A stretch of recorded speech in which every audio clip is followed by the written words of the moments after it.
Hello, everybody. Welcome back to Pickleball Physio, a podcast where we talk about pickleball injury recovery and prevention so that athletes can get back on the court sooner and stay on the courts longer so they can play more games. Today, I'm super excited to have a very special guest, Dr. Kelly Kessler. She is an eating disorder and chronic pain coach, and I'm super excited because there's a lot of important information that comes with that background, with those considerations when it comes to pickleball, because we know it's a very competitive sport, but even if you're recreationally playing, you're doing a lot with your body, and a lot of us have experienced some of these symptoms that Kelly is very well versed in. So I'm super excited to have her here today to chat with us and give us some more value into our lovely sport of pickleball. Welcome, Kelly. Thank you, Sarah. Thank you so much for having me. I'm looking forward to having this conversation. Yes. So just for our listeners and our viewers to get a better idea, can you tell us a little bit more about what you're doing and who you are and how you got to what you're doing now?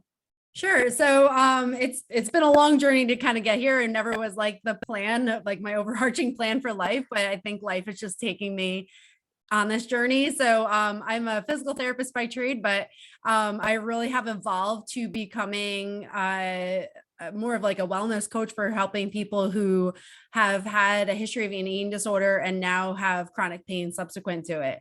So I am inspired by my own journey of going through an eating disorder for several years, many years ago. And then I actually had chronic back pain from that, and then went through my own recovery of achieving relief from my back pain. So that's really what has taken me on this journey. And then, of course, you get trained through physical therapy, and then have really kind of dove into a lot of the nervous system training and nervous system regulation to achieve relief.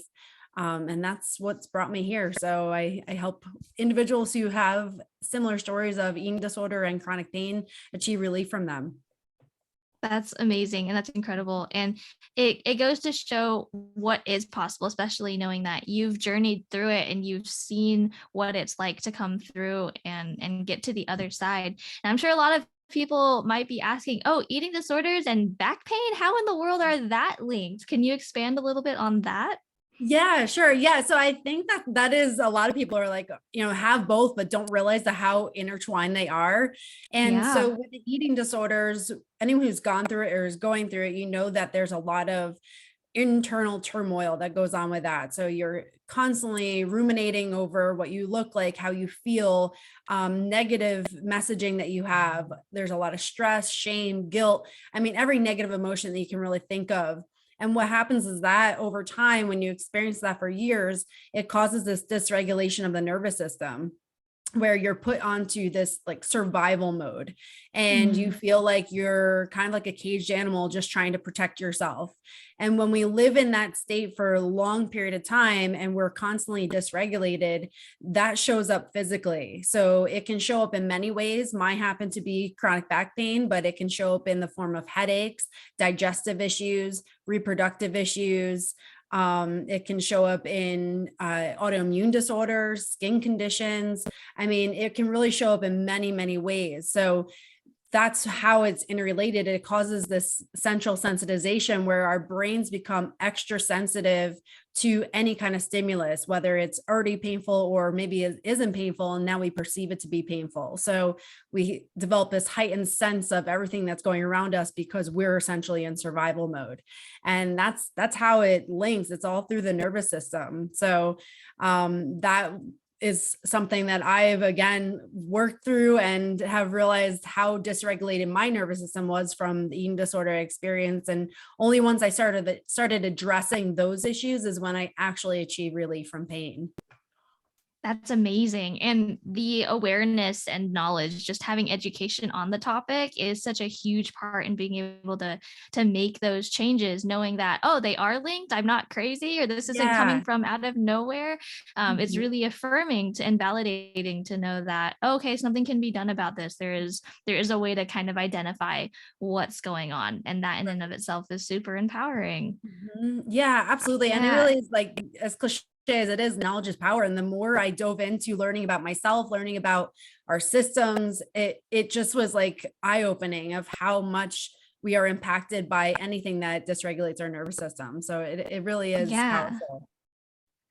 Absolutely, which is really cool because I know there's a lot of pickleball athletes and even people who aren't necessarily playing pickleball that have chronic pain that are probably have heightened and dysregulated nervous systems just because of the nature that the way the world works right now and how society is moving at such rapidly changing paces. And so I think it's really important that whether or not you have chronic pain or you have an eating disorder, both at the same time or independent of one another, it's a really important piece of information to carry with you to know that, oh, this might be a signal that my nervous system is telling me something's going on that needs to be addressed.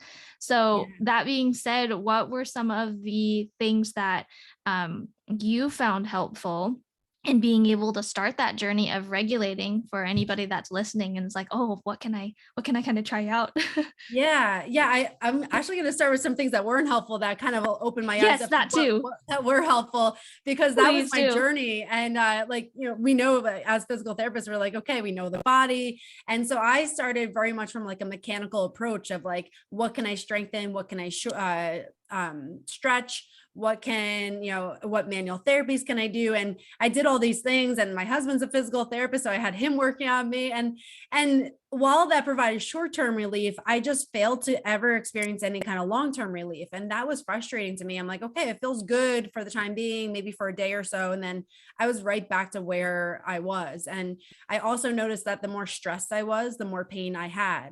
So what I did, taking that knowledge of like, okay, this obviously isn't working, I need to pivot. So I really just started diving into what else I can do. And one thing that opened my eyes to it was this documentary called Heal.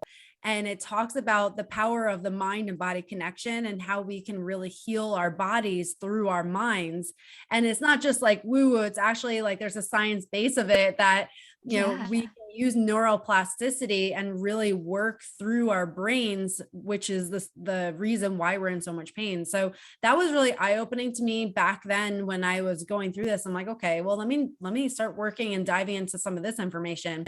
And the more I dove in, the more I applied it, the more I saw results. And so some things I really started with back then were breath work. So breath work was huge for me. It really provided me an outlet to try to get to a place where I could be calm enough to receive anything else. And so that really allowed my system to calm down and get kind of suppress any kind of flare-ups that I was experiencing at that time. And then I was a huge like go hard exerciser, like lift hard, heavy, like run. And I really recognized like I couldn't do that anymore because I was in so much pain. So then I started to develop a new relationship with exercise where I just learned how my body wanted to move. So if it felt good, I moved into it. If it started causing pain, I moved away from it and gave myself permission to do that. And that was okay, that I wasn't running for miles. I wasn't lifting heavy weights at that time. I just recognized, and this was hard for me. It was a barrier because I'm just like, I like to go hard, but it really was that time where I realized I have to take a step back and take care of myself so I can push forward later on. So that was something I did too, is just starting to be aware of my body, what it was telling me. And then really just started, as I kind of dove into it, learned about the vagus nerve and how we can use that to regulate our nervous systems. Then I started learning about the visual system and how we can use that. And it just piled on. So it really just like one thing worked. And then I dove into another area, and then I started learning about how we can use breath and movement combined, and then start adding on to that. So it was a progressive relationship of figuring out what worked for me. And it really was a combination of things, but the biggest thing was just being consistent and doing it regularly and allowing my system to kind of open up to the possibility of healing. And I'm talking to you today with no back pain. So it really does work. It's amazing. Yay, that's so incredible. And I think it's important to note, like you said, approaching it from like this go hard, very mechanical, like what do I need to strengthen? What do I need to stretch? A lot of us get hung up on, oh, pain immediately means muscles or any of those like bones and joints and tissues and stuff like that. But there are deeper layers to it, and we can't assume that it's going to work, which is many reasons why people go to see a physical therapist and they're like, oh, it doesn't work for me, because maybe it's not purely just that tissue issue. There's something going on with the nervous system. So I think it's really cool that you were able to highlight that in your own journey to kind of emphasize like, oh, like we can't just get hung up on, you got to push harder and work harder and do more. It's actually slowing down, doing breath work, giving yourself permission to take a step back so that you can take 2 steps forward in that way. I wanted to touch a little bit more on what does breath work look like in that neuroplasticity? What does that mean? Because a lot of people are like, oh, like I breathe all the time, and and trying to wrap their mind around how breath work assists the vagus nerve and that neuroplasticity. So with breath work, why it's so powerful is that think about how much you do it on a daily basis. And like when we're trying to improve our health, we always think of what can we eat or not eat and what can we exercise or not do with that. And the amount of time that we spend exercising or eating is pretty minimal to the amount of time we spend breathing. But yet, if we don't look at that, we're really missing a big piece. So every day we take 20,000 breaths. So if we're doing that subconsciously and we're not even being aware of how we're breathing, again, that's a huge part of not being able to move forward. So again, like you said, we breathe all the time. What's wrong with it? It's the conscious awareness of it that we have to bring to it. And the big thing is that how are we breathing? Are we breathing where we're using a lot of like accessory muscles? Are we tightening up and tensing up? Is it shallow? Is it quick? Is it more of like a stress response breathing? So it's that conscious awareness of let's learn to breathe through the belly or use the diaphragm, which again can allow our nervous systems to transition from this like sympathetic, which is like a fight, flight, or freeze response, which is how we respond when we're in stress, to more of like a rest, digest, restore response. So the breath is really the gateway between those two systems of our nervous system that allow us to voluntarily transition into that place. So when we focus on the breath and we really do it in a way that we accentuate the exhale, we do it in a way that we would breathe as if we were like sleeping. So that triggers our nervous system to say we're in a relaxed state. We can let our guard down. And that really is why it's so powerful, because it's that reciprocal relationship between what our brain perceives and what our body is doing. So if we voluntarily use the breath in a way that we would if we were relaxed, now our brain is saying, okay, we can let our guard down. We're not in a stress state. And then we can build from there. Fascinating, which I think is really important because especially when we're playing pickleball, we are naturally putting some stress on our body because it's physical activity, it's exertion. We don't want to be completely relaxed when we're playing because then our body's not going to be active and ready to go. But at the same time, it's important to take that time when you're not on the court to achieve that restful recovery mode so that the body can already start doing its own internal recovery for the next time you go to play pickleball. But that being said, I know that you had talked a little bit about the difference. Does that have an influence on the difference between an over arousal or under arousal then when it comes to pickleball activity or the times in between? Yeah, absolutely. So when we talk about like competitive state where you're in that like flow state and you're feeling like everything is just going perfectly, like it's almost like when you drive a car, you don't even have to think about it. It's just like everything is just beautiful and it's like automatic. And that's like ideal. Like, so for anyone who's like, played a sport, especially like pickleball, like if you can think about that most optimal performance you've ever had, you are probably in a flow state.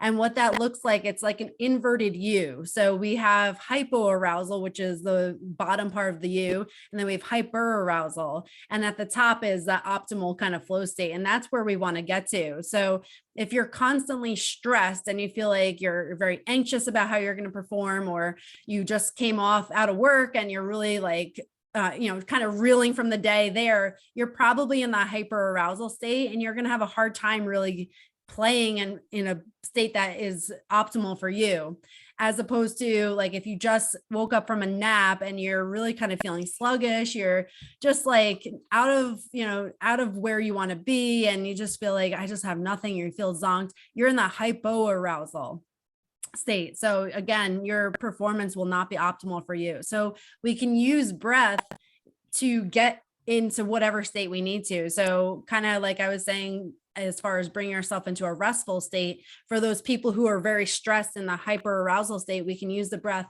as a calming feature where we can really focus on the exhale, do it diaphragmatically, really slow down the breath, and then you will bring yourself back into a more optimal place.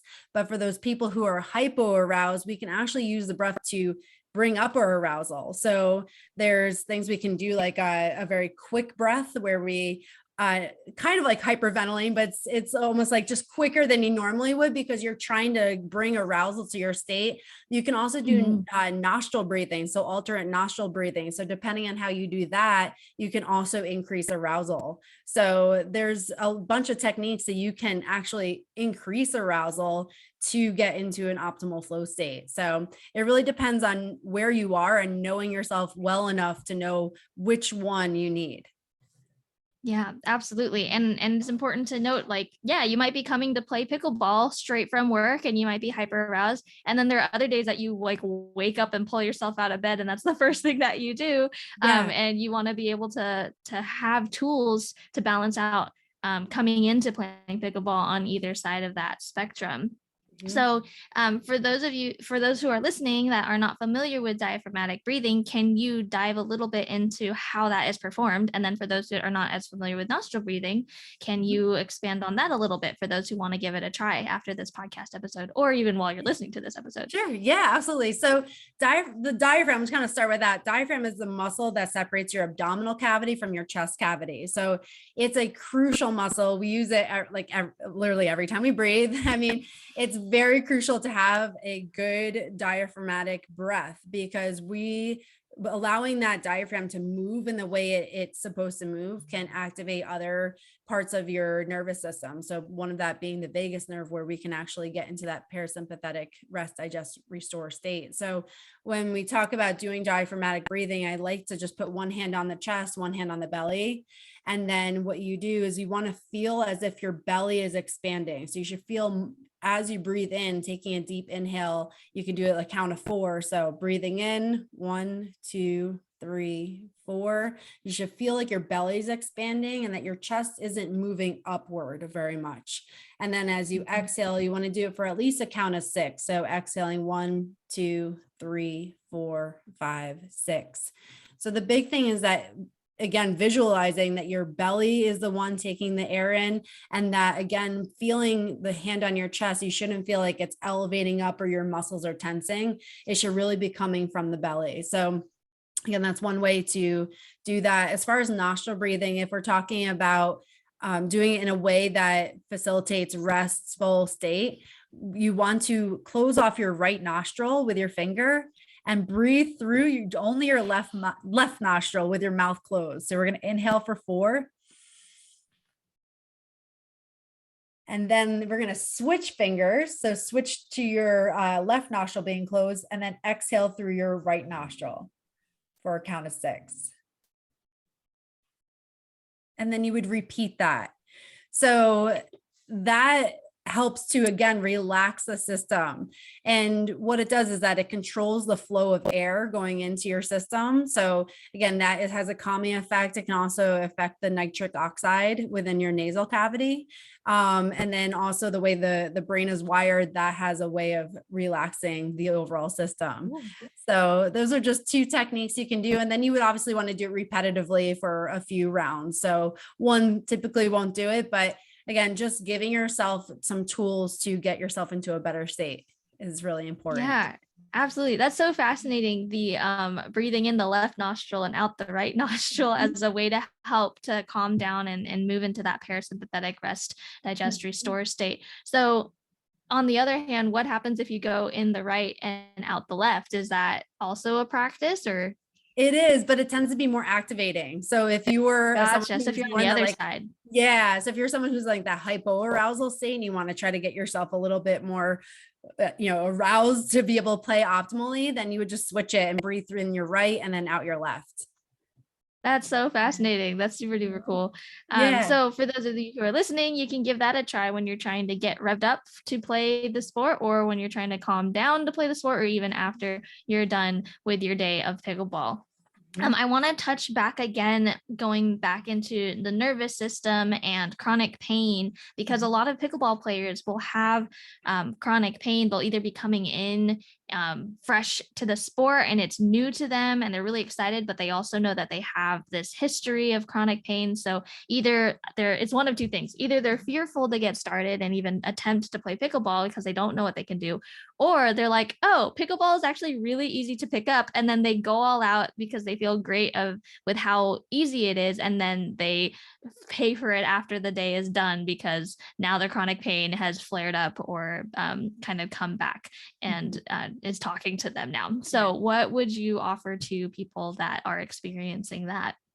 Yeah, so I'll kind of address the first one, that has fearful to even begin. So again, fear is one of those activating parts of the nervous system. So if you're fearful, you're already in a stress response, and now you're already dysregulating your nervous system. So it's only going to perpetuate the pain. So pain and fear go hand in hand. The more fear you have, the more pain you're going to experience. So we really need to address the fearful aspect of it and create an environment where you can feel safe. And one thing, if you really want to dive into pickleball, you can do is just visualize it to begin with. So if it's too much to even do it physically, visualizing it activates the same circuitry that actually doing it does. So now you can start allowing your system to feel like it is safe. And it may sound crazy, but literally it works as far as there's mirror neurons. So if you see somebody playing pickleball or you are visualizing it, your system can't differentiate as to whether you're actually doing it or not. And then it can feel like it's more in a safe place to begin to do it. So I would say just start by doing that, and then build your way into it to where maybe you just do it for a minute or just do it very lightly. And then you want to ease into it to where your system doesn't feel like it's a threat to the system. That's the big thing. You have to go at a pace that is comfortable for you. And that's going to be a very individualized approach, but build yourself in as small of increments that you need to be able to do that. For somebody who has had a past injury and they're those weekend warriors, and now you're, having this like ebb and flow of like, go hard and then put yourself into pain, go hard, put yourself back into a pain flare up. The big thing is going to be, and it's going to be tough, but just to recognize, being aware of like how much did it take to get you into that place where you were having a flare up. If you were playing for an hour straight, modifying that by maybe doing 15-minute increments and then seeing how you feel, and then minimize it until you don't have that response. And then maybe doing some alternative methods. So maybe playing competitive for half that time and then doing some drills where maybe it's not as high level would be a good replacement for that. Because again, for anything, really anything in life, the minute you start taking things away and you say, nope, you can't do this, the brain is going to want it even more, and it's going to meet a lot of resistance. So we have to figure out what can you still do to replace those habits in a way that it's not compromising your pain levels. So that's really the big thing with that. That's really cool to know, especially so I'm going to start with the first grouping again, like going into this visualization and how the brain can't really tell the difference between somebody else doing it or you doing it. Because a lot of the time when we experience pain, some of it is anticipated. And so it's kind of a confirmation bias when we end up actually having pain, versus when we're watching somebody else doing it, we're not anticipating experiencing any pain. And so the brain just gets this reward of, look at this activity, look at how it's going, and it's non-painful, it's non-threatening. And on top of that, you're building awareness of the movement, and you're being attentive to the mechanics or the skills or the beauty of the sport in all these different ways. And so the brain gets to focus on a lot of other things rather than, oh, how is this going to feel or not feel when I attempt it? And it gets to be rewarded in that way. And I know a lot of it kind of ties back to how a lot of professional athletes, especially we see it with basketball players, they'll kind of mime or visualize shooting their free throw before they actually do, because they're already preparing and rewiring and priming their system to perform the action the way that they want it to be done, in a way that's desirable and rewarding. And so it's just taking that on the end of, trying to be able to play pickleball without having that chronic pain, which I think is really, really cool, and a great tool that we often take for granted, that even just mentally rehearsing and visualizing that kind of activity can be beneficial to us.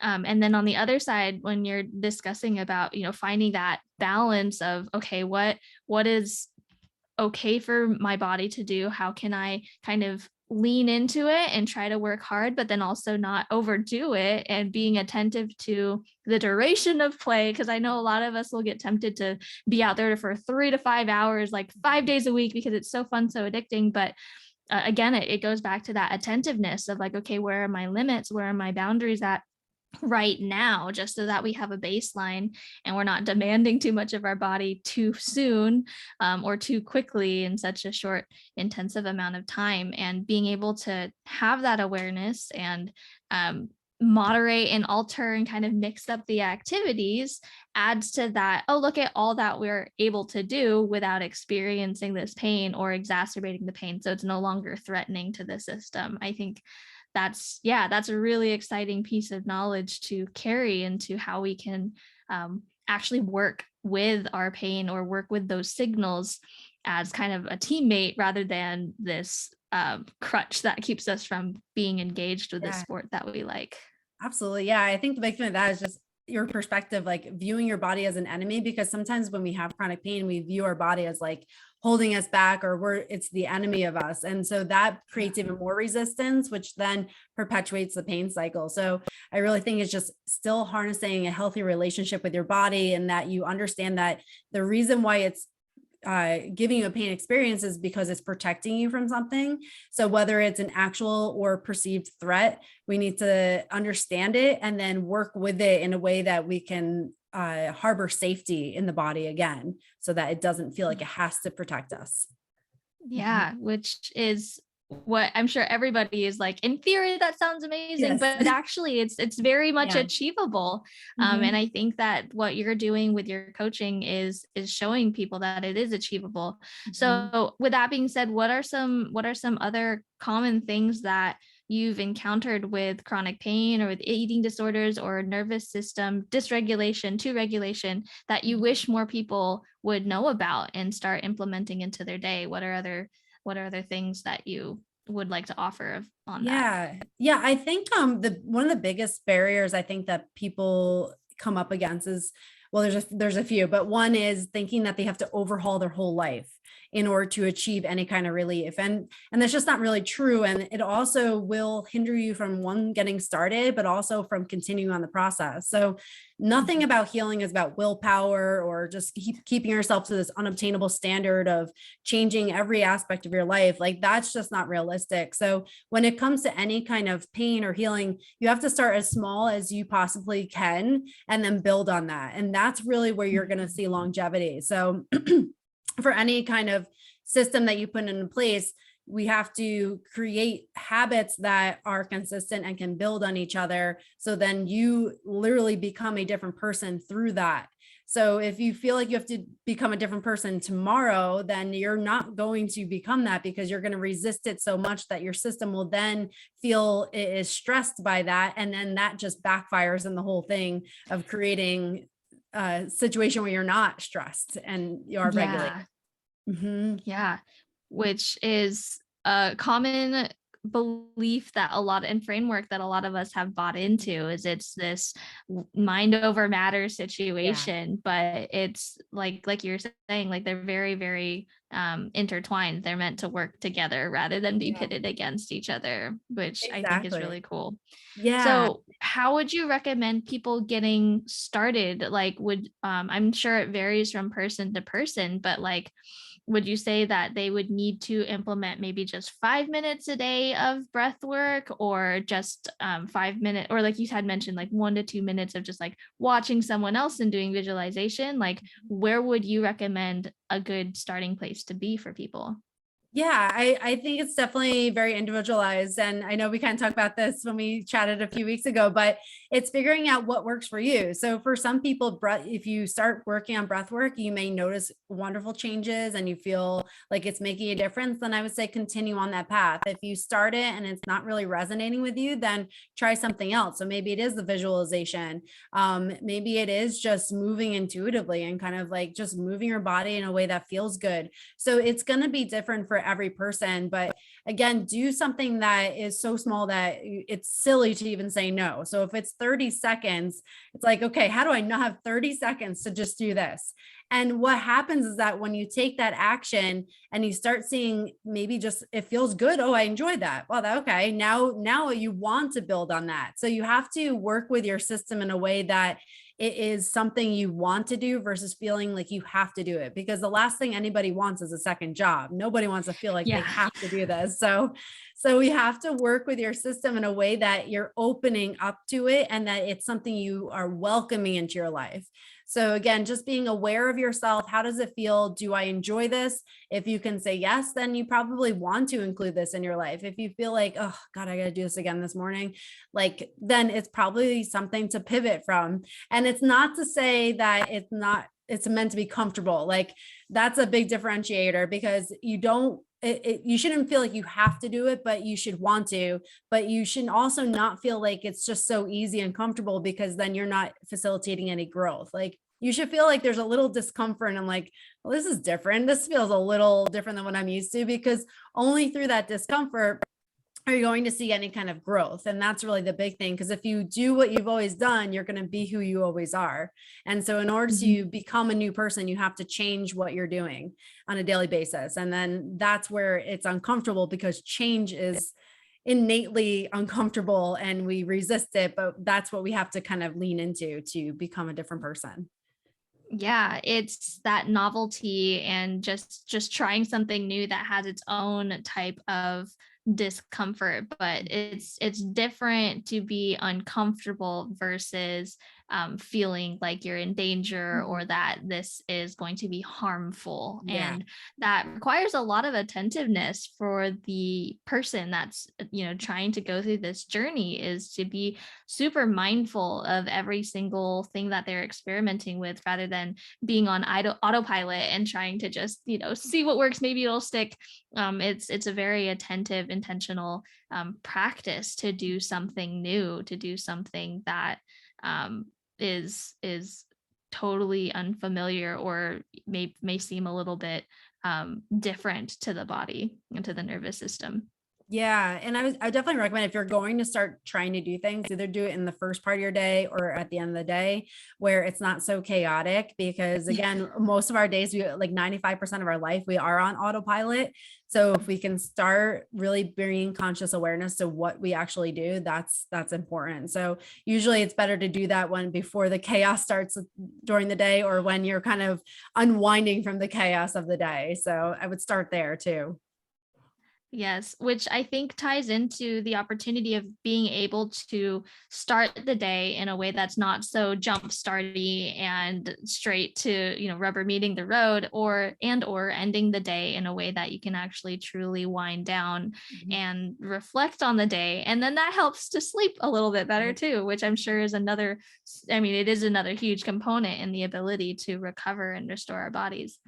Yeah, absolutely. Yeah. I mean, really just starting to bookend it and like, just start building on things. Like I said, build it on time, or build different things into your life. So if breath work works great, now, okay, now you're going to be more open to adding something else into your life, and then going from there. So it is all just Yeah. about bringing awareness to yourself and what is working for you, and kind of quieting the noise, because everyone's going to tell you something that you need to, oh, try this, try this, try this. And at the end of the day, only you know what works for you and what is right for you. So it's like quieting everybody else's recommendations and then just trying one thing, give it a little bit of time to see how it sits, and then either pivot or keep it. And that's really the big thing.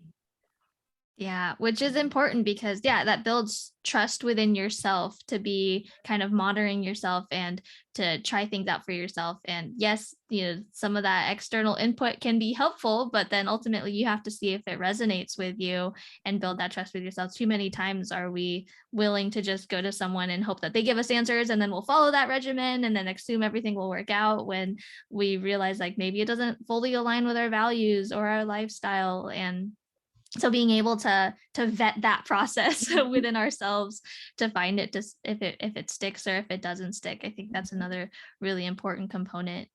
That being said, in your journey or in your current life right now, we understand that this journey of healing and trying to come back to restore ourselves and find this optimal part of ourselves, it's not a solo journey. There's a lot of other people that we have on our team that either support us or help to kind of supplement any information or support in any way. So would you be willing to share a little bit on who were some key people on your team and what roles they played to help your journey that people might consider looking out for in their own lives?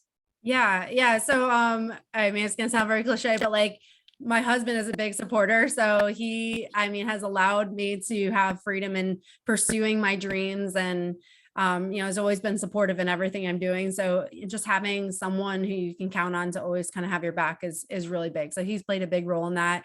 Our coach, Greg Todd, was a big role in that. And, allowing me to have permission to like pursue what I'm doing and also think bigger on it. And that was a really big thing. And also, we kind of talked about this, but like the importance of self-care, where it's not, you can't take care of anybody else until you take care of yourself. And that was a really big eye opener, because I was always someone who like, keep doing things for other people, and I was burning myself out. And so now I really am very respectful of my own time and energy, and recognizing how important how important it is for me to be in a good place, for me to be available for other people. So that was a really big one too.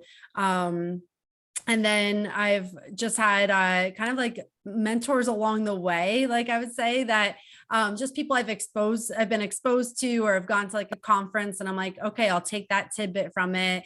And, or just podcasts I've listened to and I'm like, yes, I love that. And books I've read. So maybe not like intimate coaches or resources, but things that I've just constantly am building on and just taking with me and remembering and applying to my life and taking action on. So I'm just constantly trying to learn and grow and just become the best version of myself, so I can help others become the best version of themselves. So it's kind of been where I am, but you're completely right. You can't do this alone. If you're meant to do it alone, you're not doing it right, because we all need our own support. We need people to help guide us along the way and make it easier for ourselves. So if you're trying, I tried to do it alone for years and it always backfired. It's just, we always need people in our lives to help us, because everyone brings something to the table that can guide us in a way that we are not fully capable of doing ourselves. So it's so important. Yes, absolutely. So that being said, are there any books or podcasts, resources that you have been delving into recently that you think, oh, this, for further reading or further listening for anybody who's interested in more of what you've been talking about? Yeah. So one that I've really been listening to a lot is the Ed Milet podcast. So I love his guests. I read his book, The Power of One More. So I just love the way he thinks. Like he's, again, really about balance, like taking care of his own space and respecting himself and his own energy. And then he just has such a great mindset on things. So I really love listening to and he has got great guests there, listening to him. It's funny because like I just got exposed to him, and I was exposed to him through like Ridiculousness, the TV show, but Rob Dyrdek, and I never understood how much of an amazing entrepreneur and like mindset person he is. So I've been listening to him too. And I'm just like, yes, like same thing. Like he has that balance where it's not like I have to work all the time and just drive myself into a hole. He has a family and he recognizes that balance. So I really respect that. Like that's what I want for my life, is to have that balance. And then what's another one? There was Andrew Huberman podcast. I just love listening to him. Yes. He's got so many science-backed things, and I'm all about science and making sure that it's like an actual application and that has research. So for listening to him, I'm like, there's just so many things that I love, because he talks about action, applying things, and it really just resonates with me. So those are probably the biggest ones I listen to. That's awesome. Yes. And thank you for sharing that. I'll leave links to those in the notes, because I also listen to those podcasts too. And for anybody who's wanting to hear more about that and learn more about any of the science behind everything that Kelly has been talking about, those are great sources to start. But for people who have specific questions and want to get in touch with you and contact you and learn more about what you're doing, where can they find you? Sure. To get in touch? Yep. So I'm on a lot of social media platforms, Instagram and Facebook, probably on the most, but it's at Dr. Kelly Kessler, all one word. And you can also find me through my website, which is optimalu, YOU, healthandwellness.com. So I'm on there, and then through my podcast, Rewiring Health. So those are probably the biggest platforms where I'm at, but yeah, I'm always open to answering any questions and doing what I can there.